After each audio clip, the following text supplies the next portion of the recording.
Muy buenas noches y bienvenidos a Signo Pesos, la economía al alcance de su pantalla. Estos son los temas claves de hoy.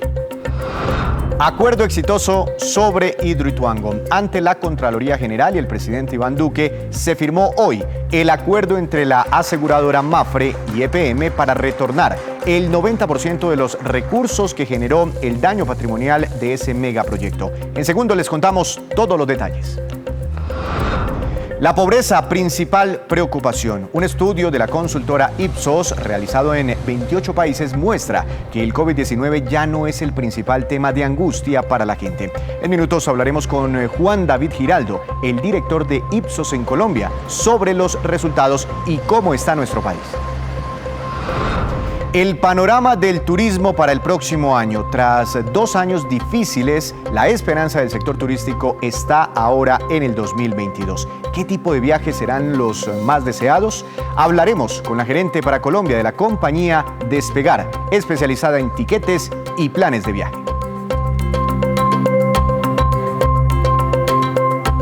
Comenzamos esta emisión hablando del acuerdo histórico, acuerdo firmado por la aseguradora Mapfre y EPM en torno al proyecto Hidroituango. La aseguradora se comprometió a responder el próximo mes por el 90% de los 4,3 billones de pesos que generó de detrimento patrimonial el descalabro financiero de Hidroituango. Veamos los detalles de esta importante noticia.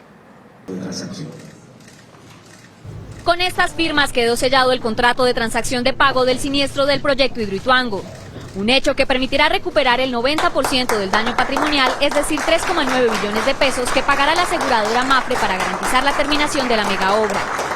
Mapfre, con el respaldo de sus reaseguradores, ya ha anticipado 350 millones de dólares por daños ya certificados previamente. Abonaremos el resto en las próximas semanas, conforme al acuerdo de transacción que hemos firmado. Recursos que serán desembolsados el 31 de enero del 2022. La Contraloría celebró este desenlace. Es la primera vez que un órgano de control, con la colaboración de los gestores fiscales, logra evidentemente recuperar para el país un proyecto, óiganlo bien, de la envergadura de la central hidroeléctrica Hidroituango.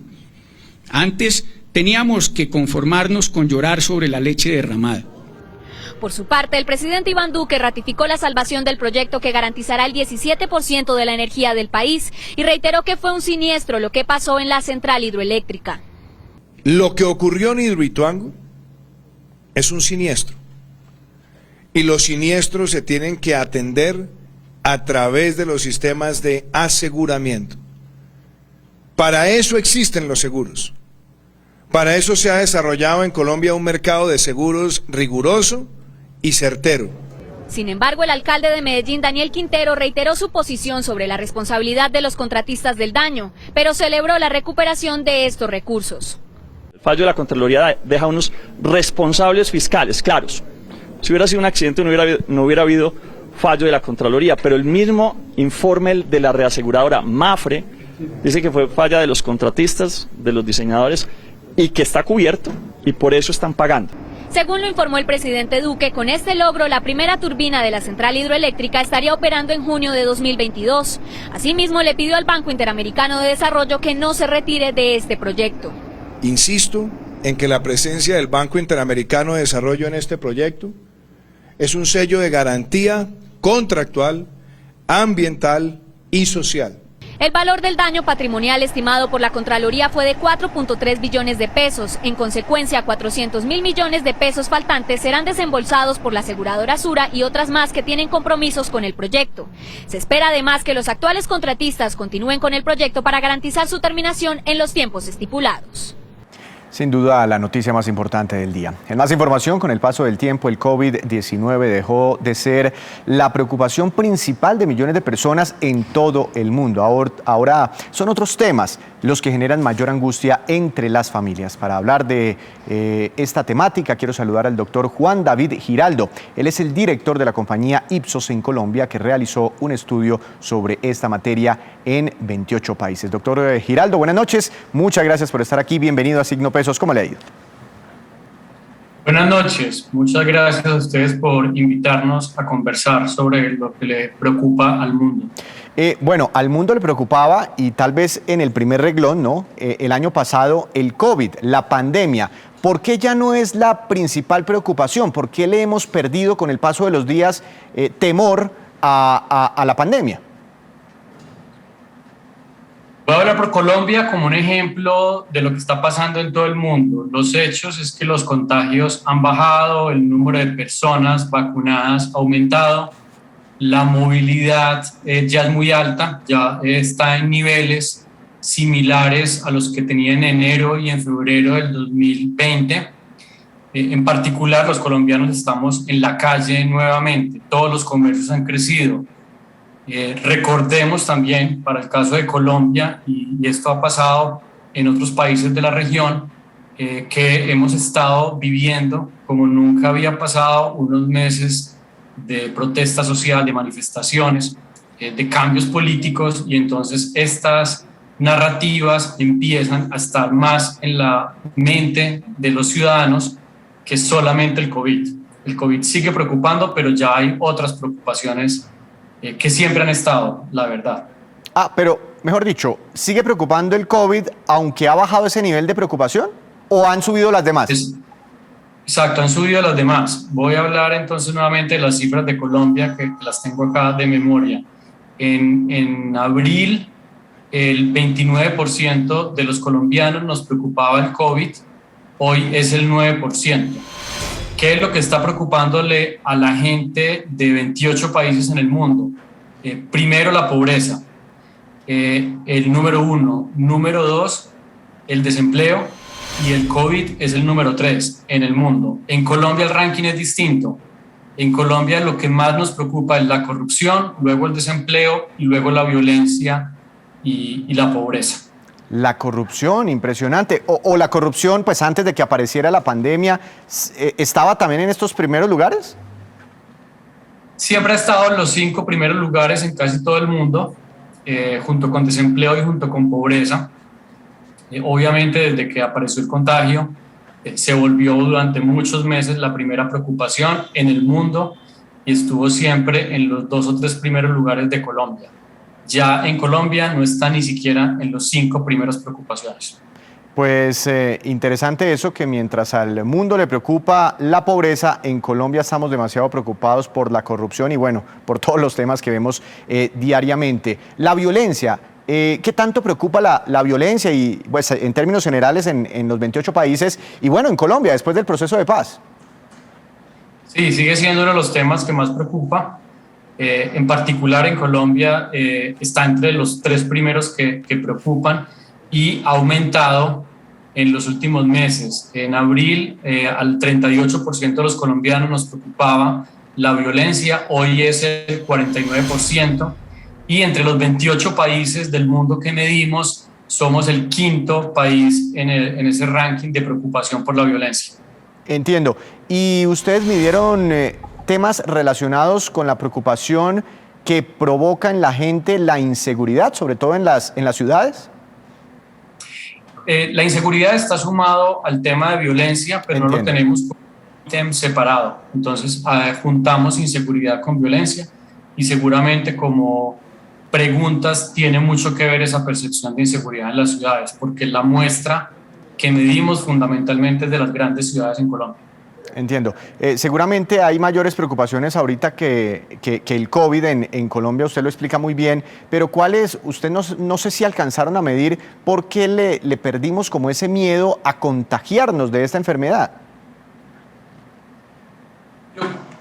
Tenemos, no por esta investigación, sino por otras investigaciones, un entendimiento sobre cómo la gente se acostumbró a vivir con este riesgo. Los colombianos, y yo diría que los seres humanos en general, hemos demostrado durante miles de años capacidad de adaptación, de resistencia, de resiliencia, como se está diciendo bastante. Ya aprendimos a vivir con esta situación. Obviamente la nueva variante puede ser un cambio de juego, como está empezando a verse en Europa, pero en general lo que hemos oído de la gente es cansancio, agotamiento por el tema. Los medios además están enfocando las noticias y las historias en redes sociales a la economía, el regreso a la vida normal, ahora la Navidad, y pues por otro lado en Colombia siempre han estado los temas sociales y políticos, los de desempleo, los de desigualdad y los de las elecciones, que ya están bastante en la boca de todo el mundo. Claro, cada vez aumentan las interacciones y los registros en redes sociales de conversaciones sobre la política y sobre las elecciones. Pero ustedes generalmente hacen mediciones, precisamente hablando un poco sobre política y economía, ustedes generalmente hacen mediciones sobre el rumbo que están tomando los países. En este estudio también encontraron algo en los 28 países y particularmente me interesa lo que piensan los colombianos. Sí, en el promedio de los 28 países, las personas que piensan que el rumbo de su país va por mal camino, por el camino equivocado, es el 64%. En Colombia es el 90%, es el país 28 en el ranking, es decir, el que más ciudadanos piensan que las cosas van por mal camino. Sin embargo, no es muy diferente a otros países de Sudamérica. En esto nos comparamos con Chile, con Argentina, con Perú y con Brasil, que también tienen niveles similares de pensamiento negativo sobre cómo están sus países. Pero de todas formas es muy alto el sentimiento de pesimismo entre los colombianos. Y una última pregunta, ¿alcanzaron ustedes a consultarles a las personas qué esperan del próximo año? ¿Cómo están viendo el 2022? Lo medimos en septiembre, no en esta medición de noviembre, pero en septiembre preguntamos a los colombianos, como lo hacemos en todos los países, cómo veían la situación personal en los siguientes 6 meses. Y el 68% de los colombianos pensamos que va a estar mejor. Esto es por encima del promedio global, que es del 40%. Es decir, seguimos siendo optimistas con el futuro, así seamos negativos o pesimistas con el presente. Muy interesante. Me quedo entonces con esa conclusión. Doctor Giraldo, que tenga un feliz fin de semana. Muchas gracias por compartirnos estos resultados aquí en Signo Pesos. A ustedes gracias por contar con nosotros. Feliz fin de semana. Feliz fin de semana. Con esta medición de Ipsos hacemos nuestra primera pausa. Pero cuando regresemos, espere las cifras de la deuda externa colombiana según el más reciente reporte oficial del Banco de la República.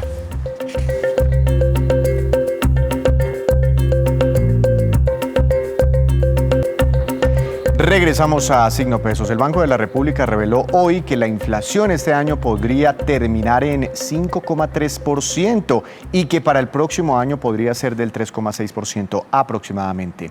Además, el DANE informó que la productividad de las empresas llegó al 1,19%.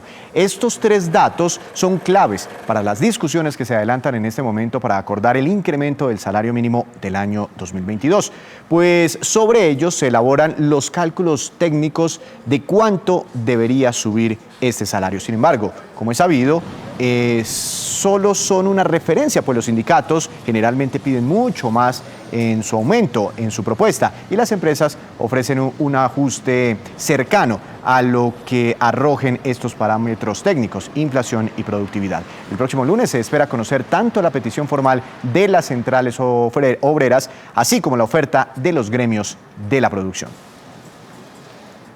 Continuamos en Signo Pesos. Tras más de 20 meses de pandemia, el turismo poco a poco empieza a recuperarse. Sin embargo, muchas cosas han estado cambiando en la forma en que la gente hace turismo. Para hablar de este tema, quiero saludar a la doctora Inés Hostater, gerente de la compañía Despegar para Colombia, Perú y también para Ecuador. Doctora Inés, buenas noches. Gracias por estar aquí en Signo Pesos. ¿Cómo le ha ido?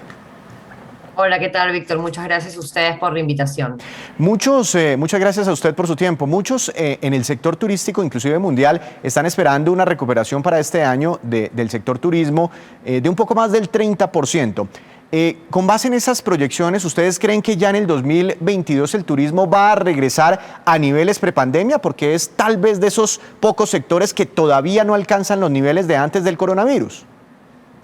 Sí, mira, a ver, te cuento un poquito. Según las proyecciones del sector que nosotros seguimos, nosotros vemos o se ve que el turismo va a recuperar los niveles prepandemia más o menos marzo 2023. O sea, apuntamos a primer trimestre de 2023 a nivel general, según las proyecciones, como te digo, de industria. se debería recuperar el turismo a niveles pre-pandemia, o sea, 2019. Ah, caramba, es decir que el 2022 seguirá un proceso de recuperación, pero no plena, ¿no? Hasta el 2023 volveremos al 2019. Pero, por ejemplo, factores como el dólar, la tasa de cambio, ¿esto qué tanto beneficia? Porque en el caso de Colombia está disparadísimo el dólar, hay una devaluación tremenda y muchos países latinoamericanos están viviendo el mismo fenómeno. ¿Eso cómo podría contribuir al turismo? Mira, en el caso de Colombia lo que está pasando a raíz de esto también es que los vuelos nacionales, o sea, el doméstico Colombia, está con niveles muy por encima de 2019. De hecho, estamos por encima del 60% más de lo que vendíamos en el 2019 en vuelos nacionales. Tenemos playas de Colombia, ¿no? Santa Marta, Cartagena, San Andrés, y tenemos las típicas ciudades Bogotá, Medellín, Cali. Entonces se ha visto un boom de los vuelos nacionales, principalmente en Colombia.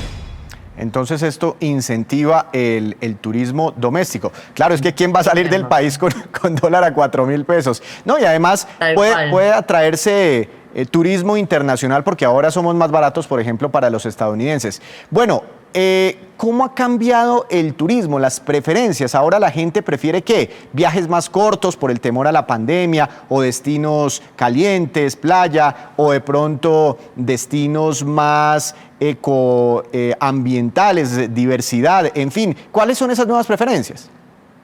A ver, ha cambiado, varias cosas. Primero, el tiempo de estadía no es más corto necesariamente, sino lo que está pasando es que a nivel del teletrabajo, uno hoy puede trasladarse con la familia a algún lado o planear su viaje con un poco más de días, trabaja un par de días y de ahí aprovecha las vacaciones, ¿no? Entonces, ese es un lado. El teletrabajo ha ayudado a que el tiempo de estadía sea un poco más largo que antes. Y por otro lado, efectivamente, como bien mencionas, la gente sí prioriza espacios abiertos, playas, ¿no? Los all inclusive, espacios abiertos, actividades al aire libre, mucho el tema de la naturaleza.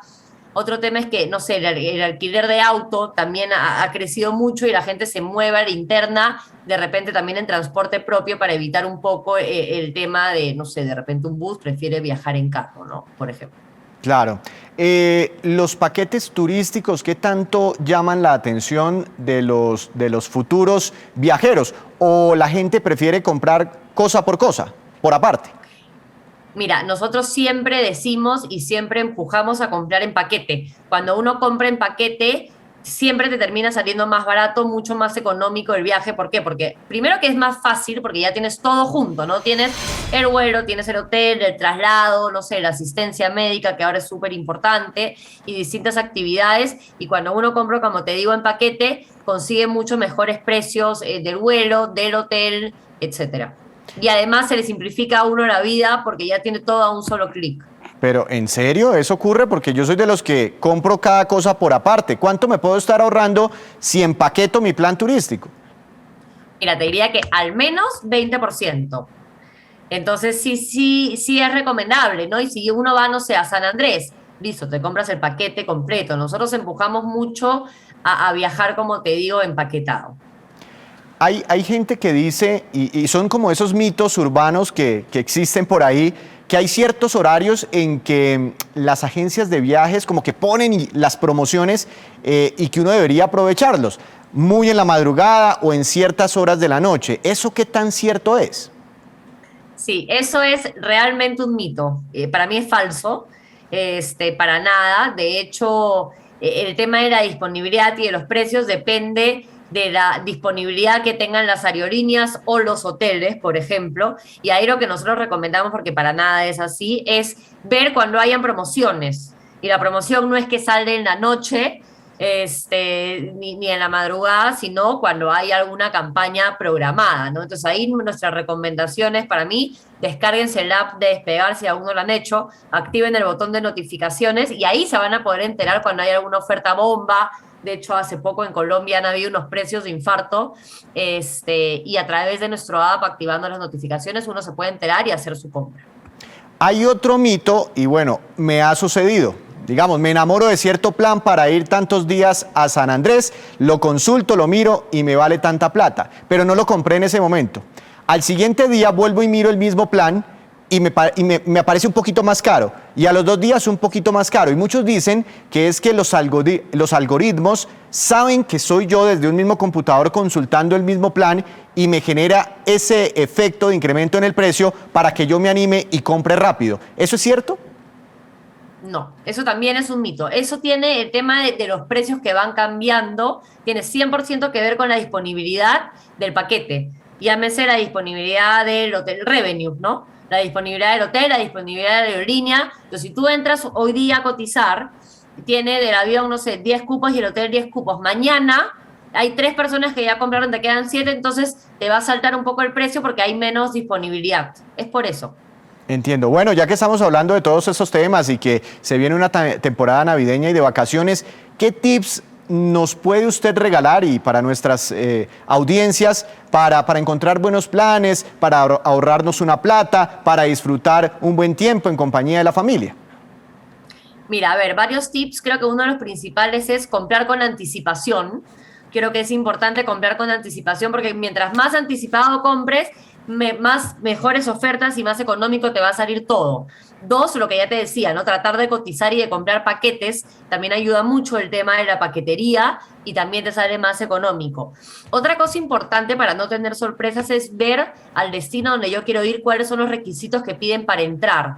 Eso hace que uno evite sorpresas y malos ratos. No sé, me voy a Estados Unidos, ok, me piden carnet de vacunación y prueba COVID negativa de 24 horas, ya no son 72. Entonces, todo esto debería uno estar informado. Nosotros en nuestra web tenemos una parte donde pones el país de destino y ves los requisitos que te piden. Y eso es súper importante para, como te digo, evitar malos ratos. Otro tip que yo siempre doy, y hoy más que nunca, es siempre viajar con seguro médico, ¿no? Ante el COVID y todo esto, lo que hemos visto es mucho mejor estar prevenidos y ir a la segura. Entonces es mejor viajar con el seguro y estar por ahí tranquilos. Nada, tener el app y cotizar y ir jugando con distintas fechas, distintos destinos. Como les digo, mientras más anticipado, mejor. Yo le quiero hacer una pregunta a propósito de una última pregunta a propósito de lo que usted menciona y devolviendo un poco el cassette a cuando llega la pandemia. Mucha gente tenía planes turísticos comprados y quedaron bloqueados y mucha gente tuvo como inconvenientes para que le regresaran el dinero o para volver a ejecutar el plan.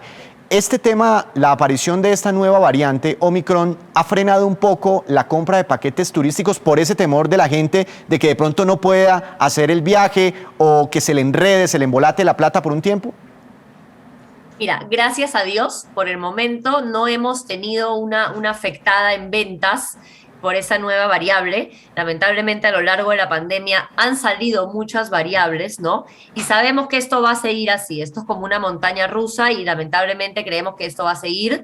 Pero gracias a Dios, hoy, a ver, otra cosa que creo que es importante es comprar flexible, ¿no? Hoy, al momento que uno compra, tiene esta opción de elegir comprar un paquete con cambios. ¿Qué significa esto? Que al momento de solicitar un cambio, no necesariamente estás exonerado de la penalidad, solo pagas la diferencia tarifaria si es que hubiera. Entonces yo creo que ya la gente, después de todo este tiempo, ya sabe un poco más cómo moverse y qué tipo de compra hacer para evitar esos problemas que efectivamente fueron muy complicados al principio. Entonces para mí ahí la recomendación es comprar, de ser posible, siempre un ticket o un hotel flexible. La flexibilidad hoy es muy importante. Entonces, ¿qué pasa? Tú no tienes penalidad, solamente haces el cambio y si es que hubiera una diferencia tarifaria se paga, pero no una penalidad. Creo que así no hay ningún problema en que la gente haga su compra. ¿Y ese plan flexible es un poquito más caro que el plan no flexible? Sí. O sea, a ver, ahí por ejemplo las aerolíneas ofrecen distintos, en los hoteles no necesariamente, porque el hotel ofrece de frente la tarifa flexible, que creo que ese es un cambio que ha venido para quedarse. Las aerolíneas, por los tipos de tarifa que tienen, hay algunas que sí ofrecen tarifas flexibles de frente, que todas permiten cambio. Ahora, pueden todas permitir cambio, algunas con penalidad o otras sin penalidad, ¿no? Creo que eso es importante. Y hay algunas que sin penalidad puedes cambiar. Pues doctora Inés, muy interesante esta conversación con usted y ojalá se cumplan todos estos sueños y estas metas de reactivación para el sector turístico, todavía un poco lejanas, ¿no? Hasta el 2023, pero bueno, poco a poco nos iremos acostumbrando a las nuevas variantes y a toda esta difícil situación que nos puso la pandemia. Gracias, feliz fin de semana. Gracias. Como nosotros decimos siempre, las puertas del mundo se están abriendo y aquí estamos nosotros para acompañarlos en sus viajes. Muy interesantes entonces esas recomendaciones a la hora de comprar paquetes turísticos. Hacemos otra breve pausa, pero ya les contaremos cómo evolucionó el gasto de los hogares colombianos en noviembre. En segundos, las cifras.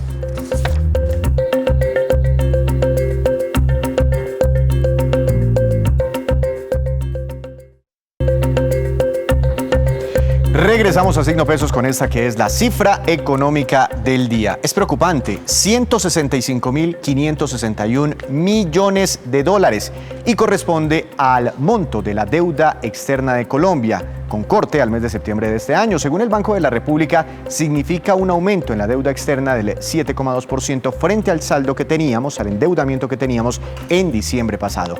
La deuda externa colombiana equivale al 52,5% del tamaño de la economía, del Producto Interno Bruto, y es el monto más alto en términos de dólares que ha tenido la historia de nuestro país. Como siempre, llega la hora de hablar con Juan Fernández sobre información empresarial. Juan, adelante con su tema para hoy. Buenas noches, bienvenido.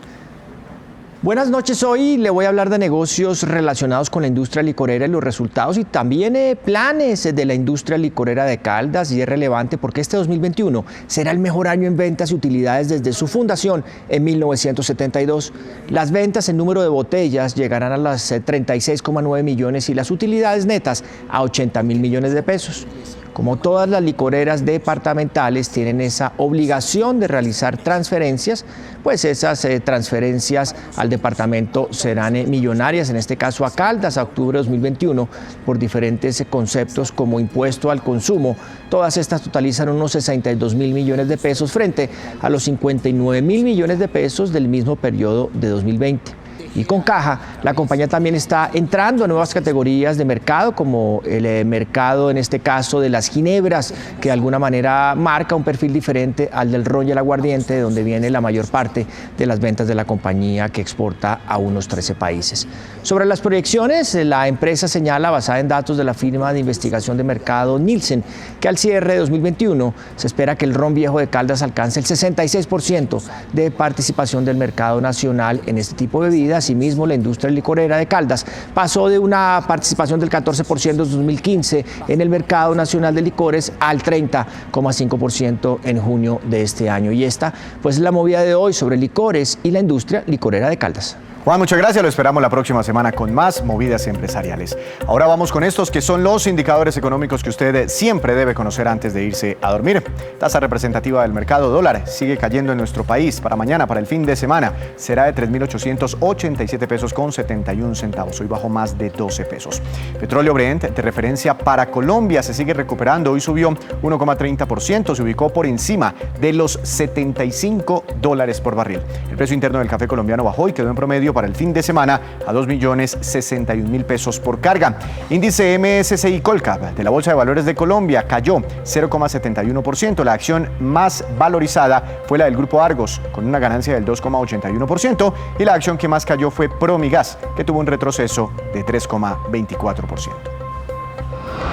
Antes de despedirnos, los quiero dejar con este dato. La compañía Radar reveló cifras sobre el consumo de los hogares colombianos en el mes de noviembre que pasó. Este gasto ascendió a 72,2 billones de pesos. Tuvo un crecimiento de 13,8% frente a noviembre del año pasado. Hay reactivación en el consumo.